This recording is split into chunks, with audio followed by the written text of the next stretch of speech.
گھنے ایورورتھ فارسٹ کے دل میں ٹمبر ٹیڈ نامی ایک افسانوی کارٹون لمبر جیک رہتا تھا۔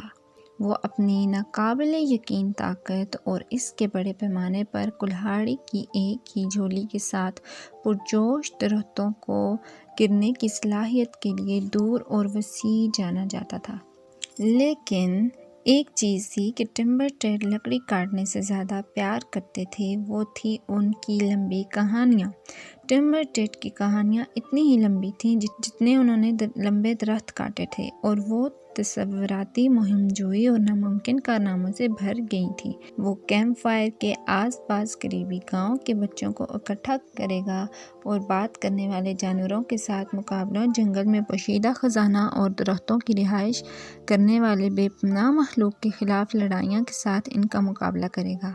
ایک شام جب کیمپ فائر بٹھا اور بچوں نے آنکھیں بھر کر سنی تو ٹمبر ٹیڈ نے ایک ایسی کہانی شروع کی جو ابھی تک ان کی بہت مشہور ہوگی۔ انہوں نے ایورورتھ فارسٹ کے دل میں ایک زبردست درخت کے بارے میں بات کی تاکہ یہ بادلوں تک پہنچ سکے۔ ٹمبر ٹیڈ کے مطابق یہ درخت کوئی عام درخت نہیں تھا، یہ جادوئی دنیا کا گیٹ وے تھا جہاں خواب زندگی میں آئے تھے۔ اپنی کہانی میں ٹمبر ٹیڈ نے دعویٰ کیا کہ یہ اس لکڑی کے درخت کو جنگل میں گہرائی میں اپنی لکڑی کی مہم جوئی میں سے ایک پردریافت کیا ہے۔ اس نے اس پر چڑھنے، بادلوں تک پہنچنے اور بات کرنے والے جانوروں، دوستانہ جنگل کی روحوں اور لامتناہی عجائبات سے بھری ایک تصوراتی زمین میں خود کو ڈھونڈنے کا بیان کیا۔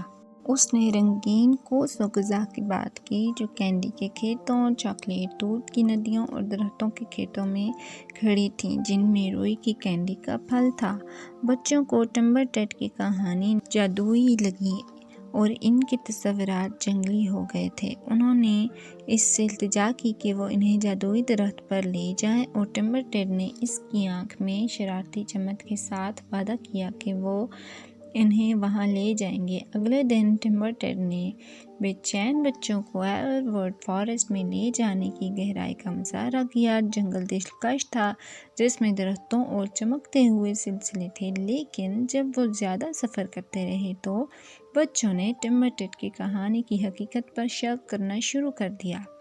انہوں نے حیرت کا اظہار کیا کہ کیا یہ سب ایک تصوراتی من گھڑت بات نہیں ہے۔ جیسے جیسے دن شام کا رخ کیا، ٹمبر ٹیڈ انہیں کلیئرنگ پر لے آئے اور ایک درخت کی طرف اشارہ کیا۔ ان کی شاخیں بظاہر بادلوں میں غائب ہو رہی تھیں۔ حیران بچوں نے گیس ڈالی۔ ٹمبر ٹیڈ نے انہیں درخت پر چڑھنے کی ترغیب دی، بالکل اسی طرح جیسے ان کی کہانی میں تھا۔ جوش و خروش سے چلنے والے بچوں نے چڑھنا شروع کیا۔ اعلیٰ اور اونچائی پر وہ گئے، یہاں تک کہ وہ اوپر تک جا پہنچے، لیکن جادوئی سرزمین کے بجائے انہوں نے خود کو گھنے بادلوں میں گھیر لیا۔ یہاں کوئی کینڈی، کوئی بات کرنے والے جانور اور کپاس کے کینڈی کے درخت نہیں تھے۔ مایوسی نے ان کے دلوں کو پر کیا اور انہیں احساس ہوا کہ ٹمبر ٹیڈ کی کہانی صرف ایک لمبی کہانی ہے۔ جب وہ درخت پر اترے تو وہ مدد نہیں کر سکے، لیکن مایوسی کا احساس ہوا کہ یہ سب جھوٹ تھا۔ ٹمبر ٹیڈ نے ان سے درخت کی بنیاد پر ملاقات کی۔ ان کا چہرہ پچھتاوے سے بھرا ہوا۔ انہوں نے اعتراف کیا کہ ان کی کہانی ایک من گھڑت کہانی تھی جو ان کی زندگی میں جادو کا ایک لمس شامل کرنے کا ایک طریقہ ہے۔ وہ انہیں دکھانا چاہتا تھا کہ بعض اوقات سب سے بڑی مہم جوئی وہی تھی جس کا وہ تصور بھی کر سکتے تھے۔ بچوں نے ٹمبر ٹیڈ کو معاف کر دیا، یہ سمجھتے ہوئے کہ ان کے ارادے ان کے تصورات کو روشن کرتے ہیں۔ وہ اپنے دلوں میں ایک سبق کے ساتھ گاؤں واپس آئے کہ ایورورتھ فارسٹ کی اصل جادو لمبی کہانیوں یا تصوراتی کہانیوں میں نہیں، بلکہ فطرت اور خوبصورتی میں ہے، ان کی اپنی تخیلیوں کی طاقت۔ اور اسی طرح ایورورتھ فارسٹ کے مرکز میں ٹمبر ٹیڈ نے درختوں کو کاٹنا اور اپنی لمبی کہانیاں سنانا جاری رکھی، گاؤں کے بچوں کو یہ تعلیم دینا کہ ان کے آس پاس کی دنیا میں سب سے حیرت انگیز مہم جوئی اور ان کے اپنے دلوں میں پیدا ہونے والی کہانیاں مل سکتی ہیں۔